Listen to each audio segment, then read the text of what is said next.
बिस्मिल्लाहिर्रहमानिर्रहीम। आपका दोस्त, आपका भाई कादिर ख्वाजा एक मरतबा फिर आपकी खिदमत में हाजिर हुआ है और इसी के साथ साथ दो तीन मुख्तलिफ खबरें हैं जो कि मैंने कहा आप तक पहुंचानी चाहिए। एक पाकिस्तान सुपर लीग के हवाले से है, दूसरी हारिस रऊफ के हवाले से है, तीसरी जो है वो आप लोग के सबके पसंदीदा साइम अयूब के हवाले से है। और पाकिस्तान सुपर लीग के हवाले से जो अहम खबर आई है वो आपको बताते हैं कि रिप्लेसमेंट ड्राफ्ट हो चुकी है, सबने प्लेयर्स पिक कर लिए हैं और केन विलियमसन आपको पता है कि पाकिस्तान सुपर लीग के मैच कुछ नहीं खेल रहे और उसके बाद वो कमेंट्री के फराइज सर अंजाम देंगे आईपीएल में। और उसके बाद अभी जो हमारे पास ताज़ा तरीन इतलात मौसूल हो रही हैं, जो 8 अप्रैल को 8 अप्रैल को 8 अप्रैल को मैच होने जा रहा है एग्जीबिशन पेशावर में, अरबाब न्याज स्टेडियम में। और वो खेला जाएगा पेशावर जल्मी और कोयटा ग्लैडिएटर्स के दरमियान। जावेद अफरीदी ने ये इसका ऐलान भी कर दिया है और ट्विटर पे भी और मुख्तलिफ जगहों पर। तो चिराग साहब अभी जो है वो फाख्ता एक खबर लेकर आई है जनाब, वो उसने कहा है कि अरबाब न्याज स्टेडियम की पिच और आउटफील्ड भरपूर तरीके से तैयार नहीं है, तो हो सकता है कि एग्जीबिशन मैच पेशावर में ना हो। तो ये पेशावर के जो बैड न्यूज है वहां पर जो लोग हैं उनके लिए अभी तक की इतलात के मुताबिक अभी फैसला नहीं हुआ। अभी तक इतलात के मुताबिक डावाडोल या काम खटाई में है कि अभी बिल्कुल किसी किस्म का कोई फैसला नहीं हो सका इस हवाले से, और मुझे लगता है कि होगा भी नहीं। 28 मार्च तक का तो टाइम दिया है मेरे ख्याल से। 28 मार्च तक का टाइम दिया है और उन्होंने कहा जी तमाम सहूलियत फराम करने का कह दिया है। कमेंट्री और मीडिया बॉक्सेस जो है उसकी भी सहूलियत का फुकदान है। तो जावेद अफरीदी साहब को एक मेरा पैगाम था कि जनाब आपको इतनी आखिर आई हुई थी पेशावर में वहां पर मैच करवाने की, तो उससे पहले आप अरबाब न्याज स्टेडियम का जो हाल है वो तो आप ठीक कर लेते। आपको चाहिए था कि पेशावर नहीं, अगर आपको इतनी जोर से आई हुई थी पाकिस्तान सुपर लीग का एग्जीबिशन मैच करवाने के हवाले से, तो वहां पे आप तैयारियां जो हैं वो तो आप सही तरीके से मुकम्मल कर लेते। पाकिस्तान क्रिकेट बोर्ड के पास जो रिपोर्ट गई है उसमें तो यही है कि नौ तमीज शुदा जो अरबाब न्याज स्टेडियम है उसके आउटफील्ड और पिचेस म्यारी नहीं है, उसके जो ड्रेसिंग रूम है, वॉशरूम्स हैं, कमेंट्री और मीडिया बॉक्सेस हैं वो अच्छे तरीके से तैयार नहीं है।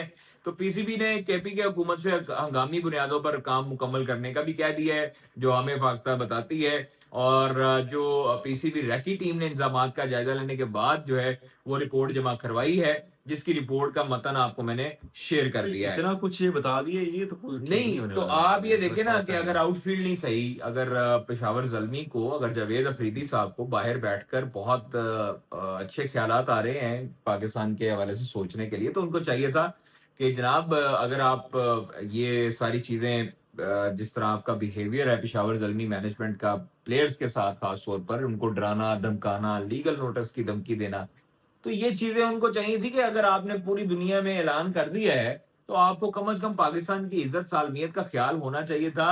आपको भरपूर तरीके से इसकी तैयारी करवानी चाहिए थी। और अगर तैयारी करवाते तो आप तैयारी करवा कर फिर ऐलान करते, आप भरपूर तरीके से तैयार होते, मैं स्टेडियम को तैयार करते, तो फिर आप जाके जो है ना वो ऐलान करते। आपने तो जल्दबाजी की बहुत है। ज्यादा इमोशनल ब्लैकमेल किया गया ना कि मैच करवाएं ही करवाएं, हर सूरत में करवाएं, इग्नोर किया जा रहा है ये।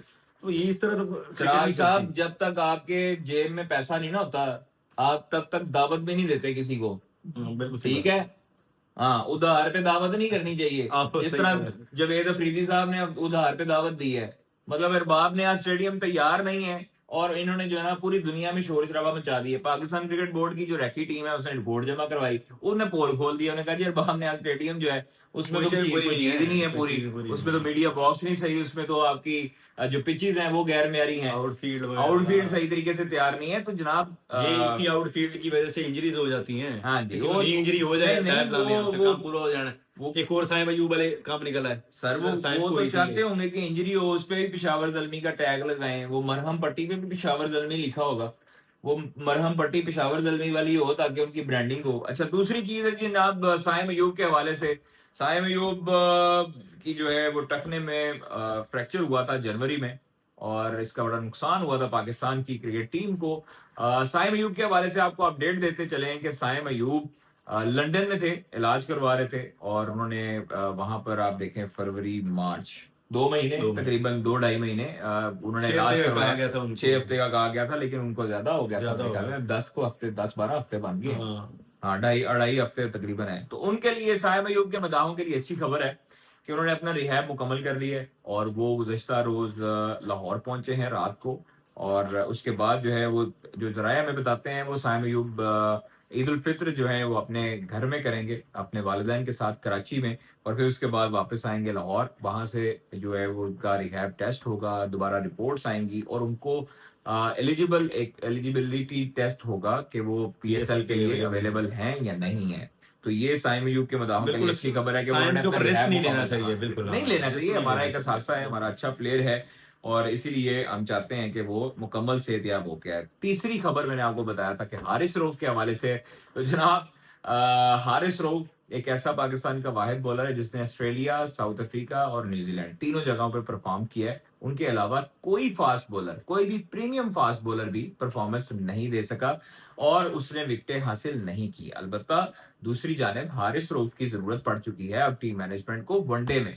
तो अब वनडे के लिए भी हारिस रऊफ को जनाब दिमाग बुला चलाया लिया गया। पाकिस्तान मैनेजमेंट का, हाँ उन्होंने जी। कहा वनडे सीरीज अचीव जो आ यार गया उस ਤੁਹਾਡੀ पहले। ਮਿਹਰਬਾਨੀ ਹਾਰਿਸ ਰਊਫ ਸਾਹਿਬ ਇੱਧਰ ਆਓ, ਸਾਨੂੰ बचाओ, बचाओ। नहीं तो साडा कख नहीं जे रहना, काई शै नहीं बचनी। तो उधर जो बिल्कुल। है वो टीम मैनेजमेंट ने जनाब हारिस रऊफ को वनडे स्क्वाड में शामिल करने की दरख्वास्त भी की है, जो जराए हमें बताते हैं। और हारिस रऊफ की शमूलियत का कभी इम्कान है, जल्द ऐलान भी मुतवक्के है इस हवाले से। और वनडे सीरीज के लिए बैकअप विकेट कीपर के तौर पर उस्मान खान साहब को शमूलियत उनकी और भी पहले ही मुतवक्के है। नहीं, नहीं, और ये कहीं कि वनडे बेंच पे बिठाने के लिए। पाकिस्तान वनडे खिलाना तो है नहीं वनडे उन्होंने। स्क्वाड के 9 जो खिलाड़ी हैं वो ऑलरेडी मौजूद हैं नेपियर में, जिनमें मोहम्मद रिजवान थे, जिनमें बाबर आजम थे, जिनमें तैयब ताहिर थे, जिनमें आकिफ जावेद थे, नसीम जिनमें शाह। वसीम जूनियर थे, जिनमें नसीम शाह थे, जिनमें इमामुल हक थे। और ये लोग जो है वो नेपियर में मौजूद थे। तो अब जो है वो स्पोर्टिंग स्टाफ और दीगर खिलाड़ी जो हैं वनडे के, वो कल वेलिंगटन से नेपियर जाएंगे। और पाकिस्तान और न्यूजीलैंड के दरमियान जो पहला वनडे मैच है वो 29 मार्च को खेला जाएगा पाकिस्तानी वक्त के मुताबिक। ये मैच 3 बजे सुबह, मतलब कि रात के 3 बजे शुरू होगा। तो अभी इसलिए तमाम तर तफसीलात आपको बताई हैं, तमाम खबरें आपको दी हैं। ज्यादा से ज्यादा खबरों के लिए सब्सक्राइब करें, जिसने घंटी का बटन नहीं दबाया हो उसको वो भी हल्की सी उंगली लगाए। और मुझे कमेंट्स में अपनी राय दीजिएगा, लाइक करिएगा इस वीडियो को, शेयर कीजिएगा, कमेंट जरूर कीजिएगा। Thank you very much, bye bye, अल्लाह हाफिज।